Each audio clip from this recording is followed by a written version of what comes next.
بسم الله الرحمن الرحيم الحمد لله رب العالمين الصلاة والسلام على أشرف المرسلين وعلى آله وأصحابه أجمعين السلام عليكم ورحمة الله وبركاته ردفتو تفيجي ورمو مسلم ميديا نجين ربي ككلين سران تيبا كجرتان كفتو سنر التاجراتو درسين كينا كواهي تربية الأولاد كجر الرجل إن شاء الله تعالى تربان كسبو يالا مقامنا درسين الرأى كيف نؤلف بين قلوب أطفالنا جل أكمت والتاسفنا أكمت والجالتشفنا إدو قلبي دن إلمان تينا قلبي إساني أكمت والجالتشي سودان دينا جالل أكمت إلمان تينا إدو تتي سودان دينا جبانك إدو إلمان تينا تنفجاني أك إلمان تينا إدو تي جبان سواني غرغرا هي أمامني أكمت تتي سودان دينا akkamitti argamsiifna kana mata dureen irraa ijoolleen yoo wal jibbiteetiin hin jette rakkoo guddatu hedduu dibaya ijoollee wal jibbinaan waan hedduutu achirraa uumama ijoollee wal jibbinaan gara dilititti nama geessu deemaa haadhaa fi abbaa tanillee gara birootti geessutu argama akka wanni kun hin argamne mee akkamitti wal jaalachiisuun dandahama hedduu ijoollee hedduu ilmaan ofii hedduu ilmaan qabanii tana akkamii wal jaalachiisuun danda'amame kana irraa laallaa jechuudha mee irraa dhageeffadhaa ilmaan ijoollee yoo hedduu isaaniitti jaalalli jiraatte waa hedduu nama qarqaarti karaa silaa shari'aan irraa dubbattu kana alalattiyyuu jirumarrattuyyuu qarqaarsa guddaa namaa taati ijoollee yoo jaalalli hedduu isaanii jiraatte والحيطو في وني أددا هنتقاتا أتكنا تهي نتقاتا أكسما أما اللي والقرقارو في وني أددا هنتولا أكسما هذا في أبا كان اللي قلبي تكون كدامو نرقما وني برو أمر برو إدو كان قد نرقمو جالا اللي براتون تسلاقر شريان جتو الرقودو رايو قوم أقلي نماتي تو يولا لنيتين جران نمني جالل إدو نماتي يو جراتيتين جري والمقري في أكسم هذا في أباج إنك أددا تتجسو لين هنتك أتاجة شورا سبب يسا والجبايرة يو المانتون والجبانيتين والميت أجيسانيتين ركو أددا كيس سيران قلبين هذا في أباني إنكمتي إنكان سنيلي أرقمتو جشورا هذا في أبا يو ركتيتين جت أفاني ساني رواني همون بهوتو أرقما abarsi adda addaa irraa utaalutu argama yoo irraa argameetiin jedhame abarsi haadhaa fi abbaa duuba fudhatamaadha jaalalli haadhaa fi abbaa jaalala duuba argiteetiin rabbii keessatti taatuudha ridallaahi fi suqutul waalidayn yoo haadhaa fi abbaan duuba argiteetiin jaalalli haadhaa fi abbaa isaanirra qubateetiin jaalalli rabbiillee akkasitti haadha yoo haadhaa fi abbaan dallansuun irratti buute akkasuma dallansuu rabbiillee irratti qubattuudha kana cufa tiisuudhaa fi amrii kana cufa eeggachuudhaa fi eega haadhaa fi abbaan dabranii jedhanillee ilmaan tun yoo jaalalli jiraatteetiin hin jettee wal tiisitii wal eeggattii haqa walii eeydee wal jajjabeessanii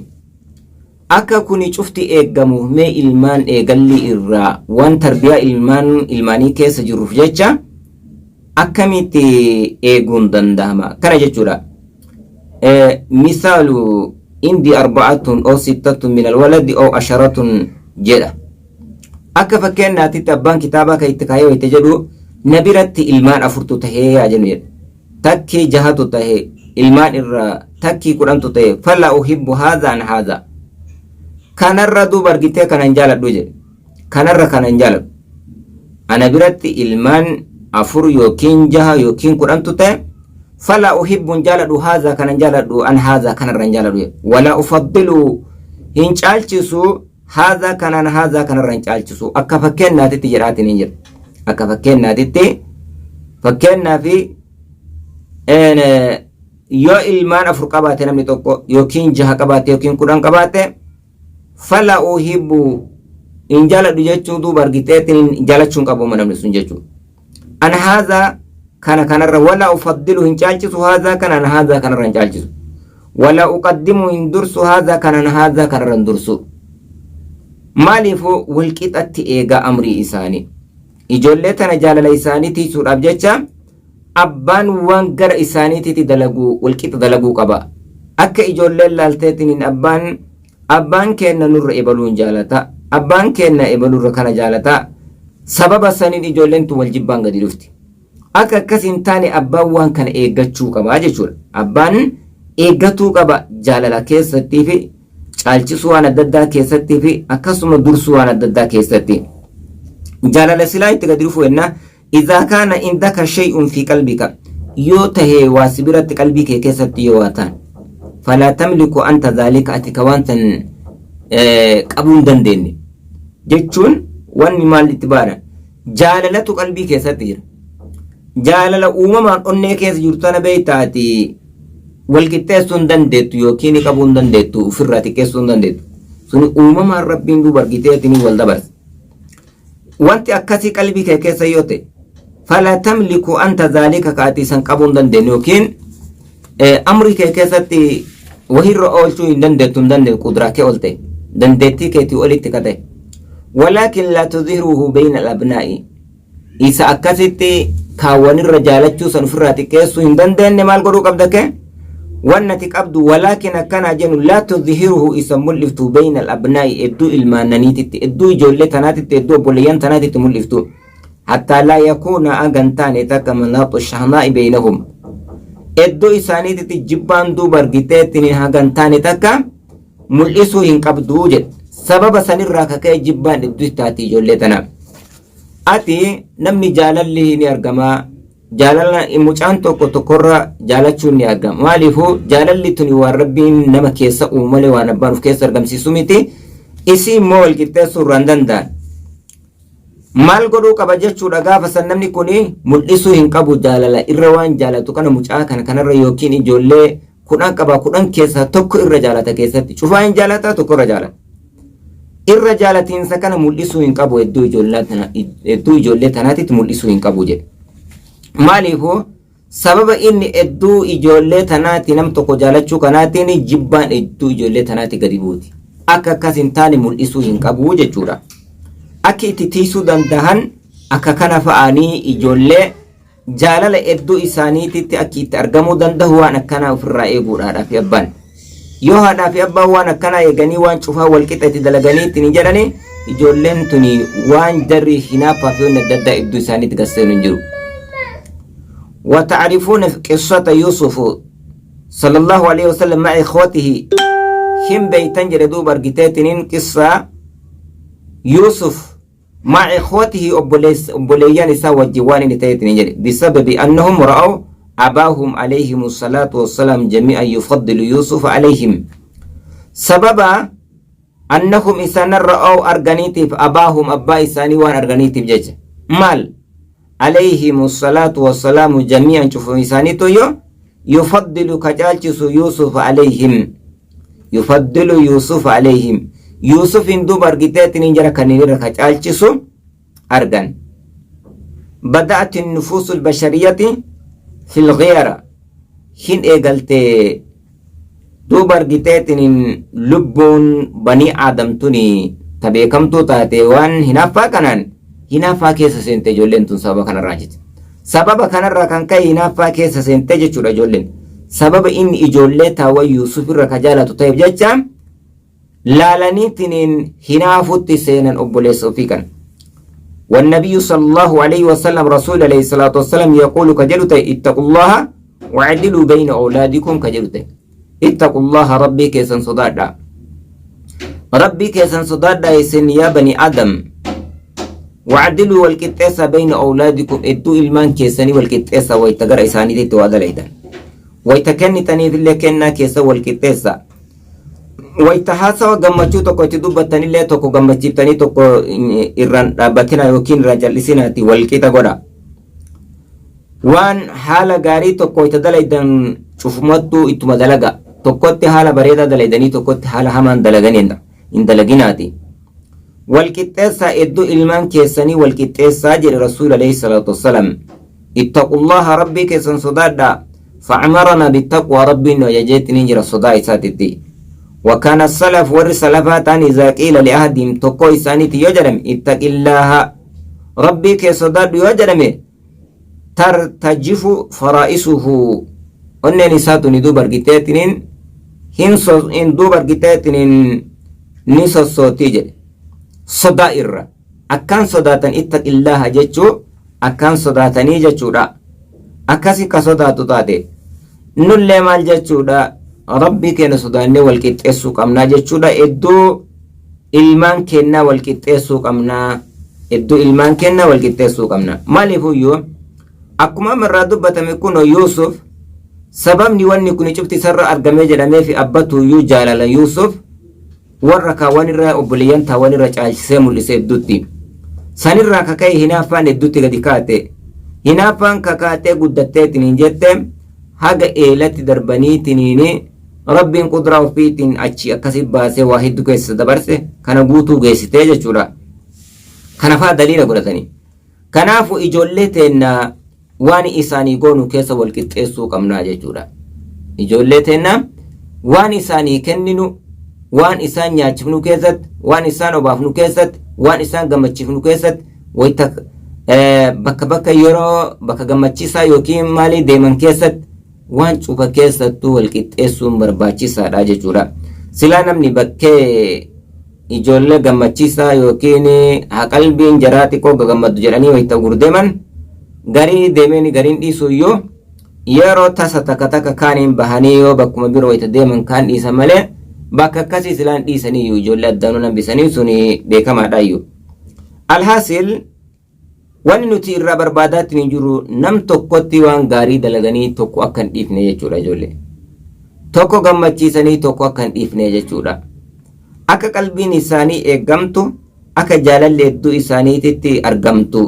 sababa wal qixxeessuu kanaatiin jaalalli hedduu isaaniititti argamtii jedhan sababa wal dabarsuutiin jibbatu hedduutti argamaa jechuudha homa lama beeda jaalalli hedduutti argamu immaa jibbaan hedduutti argamu lamaan irraa takkum yoo waan sila barbaachisu kana dalagan waan hedduu isaaniititti jaalala harkisu dalagan ijoolleen tun waluma jaalatti jechuudha xiqqeen irraa aga guddoo aga eega wayita guddatteellee yoo waan hedduu isaaniititti jibbaa gad harkisu dalagan xiqqeen irraa kaatee gaafa guddattee jetteetillee waluma jibbiti ijoolleen xiqqeenna san irraa waan karaan suni akka mallar dhufeefi jechuudha kanarraa laalaniitiniin ijoollee akka isiin duuba argitee jaalalli hedduu isaaniititti argamtu godhutu irraa barbaachisaadha jechuudha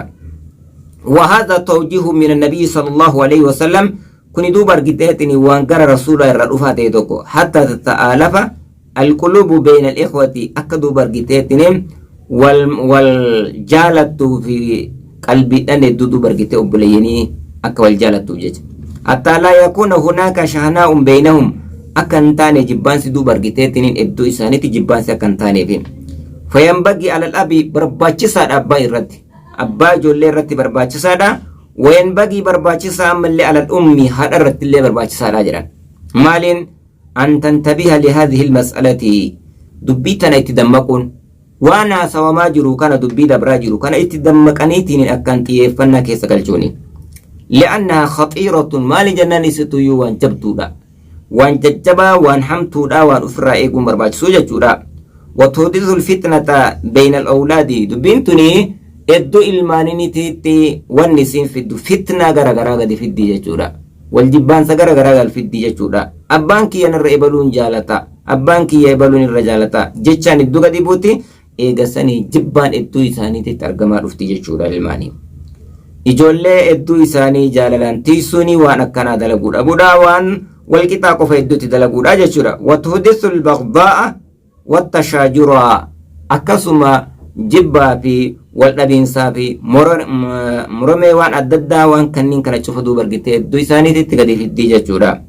وقد تسمع من أبنائك من يقول لك أنت تحب فلانا أكثر مني نما جدو أغرت يرو أكي أمنوا الرأورجن كن دلق مجد يوكين أكا كانت الدليدات نجدت مال جد إلمان الروانة لقد من أبنائك وقد تسمع رغات نجدت من أبنائك إلمان كتر من يقول نما جدو لك أنت أتي يا أبا جران أبا في بانيتنين تحب واتني جالت فلانا إبلون جالت أكثر مني هدون الرئيبلون جالت سنجتشو إيقل هدون الرئ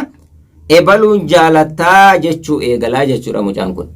مالي هو سبب كيستين الليلة ليوان الددار جبجت awwala matamaan xiinxallee qalbii ofiitti ilaalee abbaan kiyyan irra ebaluun jaalatta jechuu eega xiinxallee argeen boodatte akkana jechuutu dhufaa jechuudha. Akka wanni kun hin argamne wal qixxeessuun barbaachisaadha. Hedduu ilmaanii wal qixxeessuun waan muhimmiidha jechuudha. Akka wanni kun gadi hin dhufneef jecha. Masha Allah.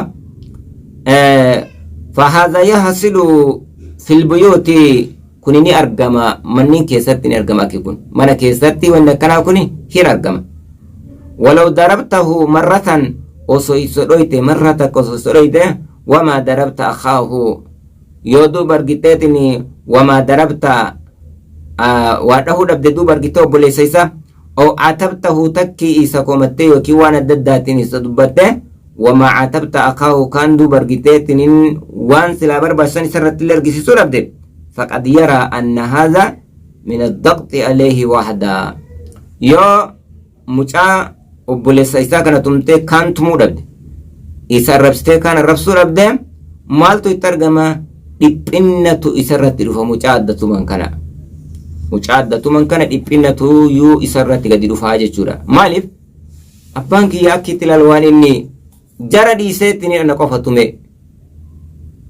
anaan lolleettini jara kanaan hin lolle maali aniin kuni maaltu natti argame adda kiyya rakkoon irratti jiru maal inni ani rakkoon adda qofa irratti galeetini jedhu kuni maal inni jedheetiniin sammuu fi kana qoratuuf yookiin yaada keessa naqutti seenaa jechuudha. Yeroo kana mucaan kuni daa'ima sammuun isaa gana duuba argiteetiniin gara guutamiin isaatti deemaatiin jirti xiqqeennaa waan malee qabatteetiin kararraa baduutu argama jechuudha. Jibbaan haadhaa fi abbaallee irratti gadi dhufutu argama. Akka akkas hin taane ijoollee tana yoo tumanillee walqixa tumuu barbaachisaa jechuudha fudha. Walqixa walqixxeessaniitiin tumutu irra barbaachisaadha. Maaliif yoo duuba argitee yeroo tokko wanni akkasitti akeeku gadi dhufe. Yoo silaa inni adda baafamee waan adda addaati kan jedhamu taate gara gorsaatiin hedduu yaaluu irra barbaachisa. Yoo tuma wal qixxeessanii tumuudha akka sammuun isaa adda yaada keessa seenteetiin akka kophaa tokkotti hin laallannee abbaa fi ijoollee tanallee haga waan birootti yaadu haga takka hin geene jechuudha. Akka kanaan ilmaan duuba argiteetiin jaalala hedduu isaanii tiisuun karaa kanaan barbaachisaa jira. Ijoollee hedduu isaaniititti jaalala tiisuun karaa kanaan argamaa jechuudha. Ikhwaani wanti kuni wayita xiqqeessaniitiin irraa dubbatan salphaadha. Laakiin wanti kuni jaalala ilmaanii kana hedduutti tiisuun waan hedduu akka nama gargaaru mata duree duraatitti irraa dubballee jira. Mata duree duraatitti irraa dubbannee jechuudha.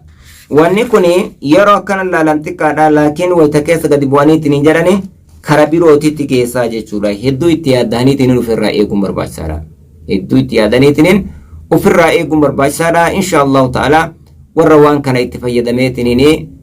hujirrallee oolcheetiin ilmoo tana duuba argiteetiin karaa kee irra guddisee irratti milkaa'u rabbiin waa taasisu.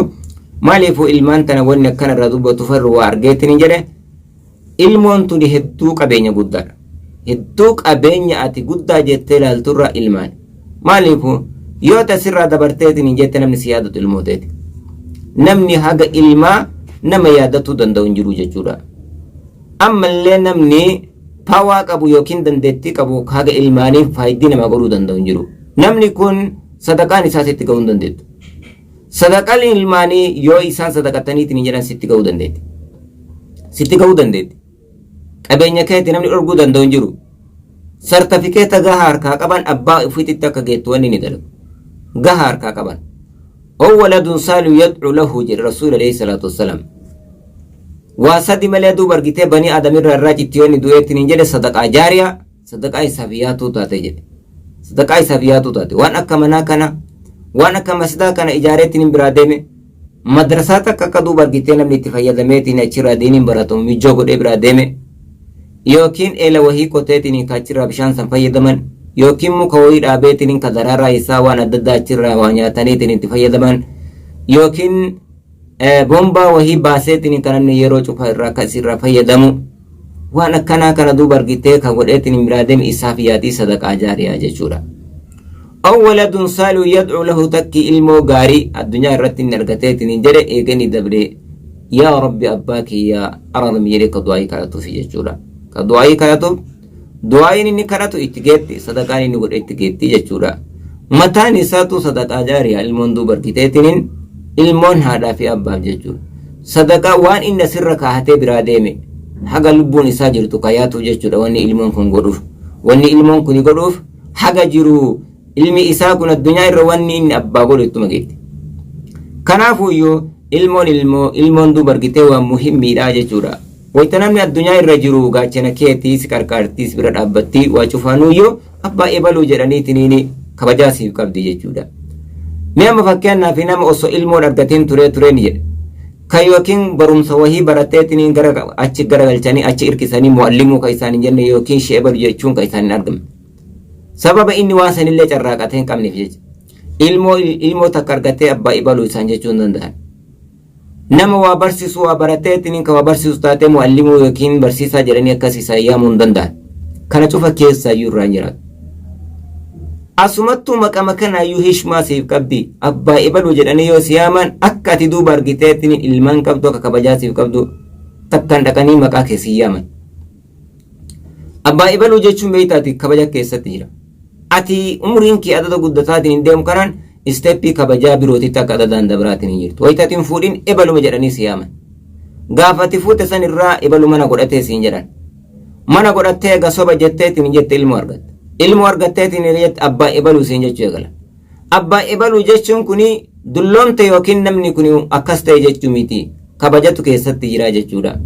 Dullummaan ta'e fuutee fuudhuu baattee ima deemti umriin. Osomaati akkasitti hin geenne jettu deemtee gasanii abbaa ebaluu tanallee osoo hin argatin asirraa dabarta. Maal? Osoo ati xiyyan dhalanne jettu. Osoo isiilleen kana fuudhuun hin dhalanne gana argama jettu. Dubbiin akkasii miti. Jiruun addunyaa gabaabduudha. Yeroo xiqqoodha. Rasiida rabbiin muree ittiin kennine warroota akkana jedhuun kan. Sani miti jiruun addunyaa gabaabduudha haga jirtu tana ibaadaa bareedduu carraaqannee asirraa dabarraa jechuuf haamutu irraa barbaachisaadha jechuudha. Gaafa abbaa ebaluu inni ta'eetiin ija san irraayyuu isteebiin kabajaan isaa isaaf argamaatiin jira jechuudha nama. Kabajaan argame ta'awwal argamteetiin jirti. Namni kun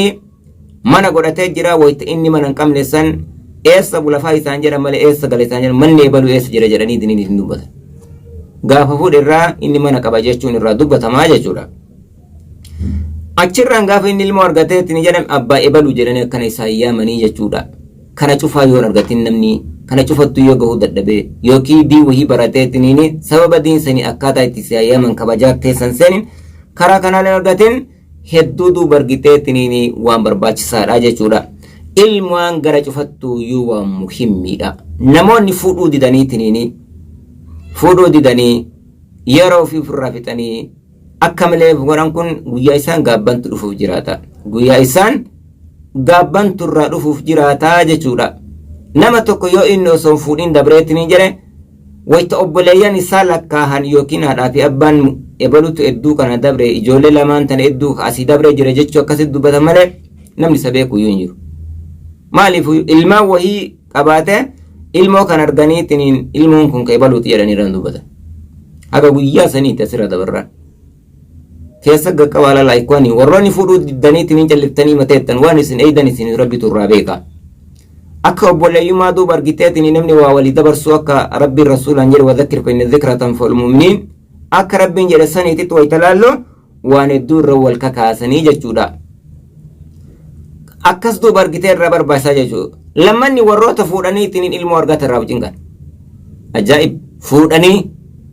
cinqaa hedduu waan cinqaman argisiisanii waan nama rakkisu kan irra guddaa argamsiisanii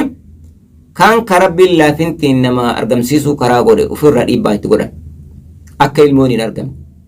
Kunillee beektaati rakkoo guddoodha. Rakkoo addunyaa tana jaalala keessa dabruuti.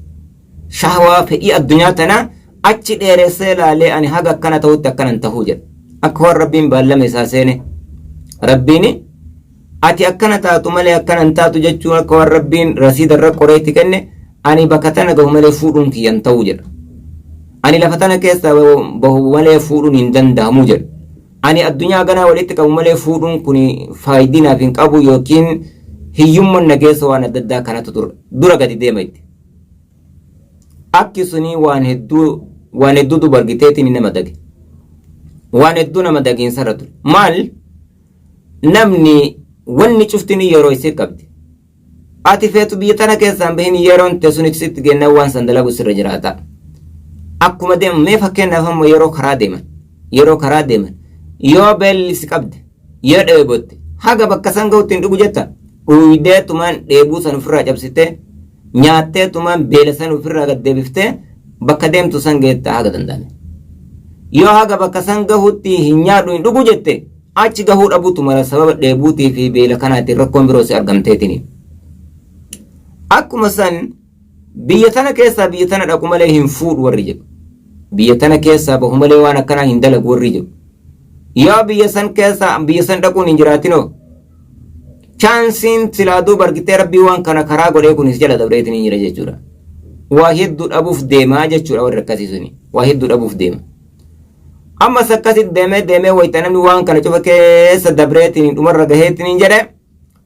chaansummaan gara ilmaan namni argatuu kunuu gara dhumaatitti deemurraa argama ilmaanuma tan argatiinsi kuni eenyutu beekaa hagana dubarkee qiimaan isii hagana achi namni ilmoon argatu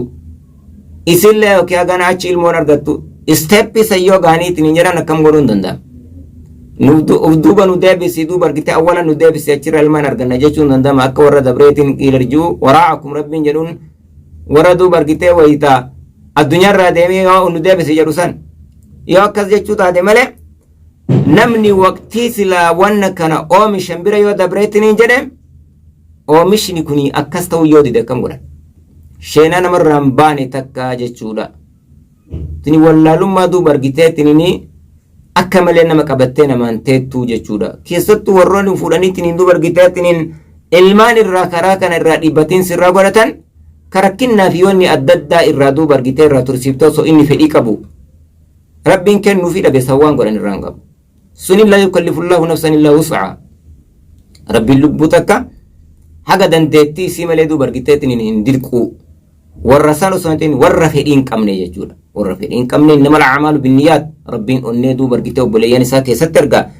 isii fi isallee keessatti argaa jechuudha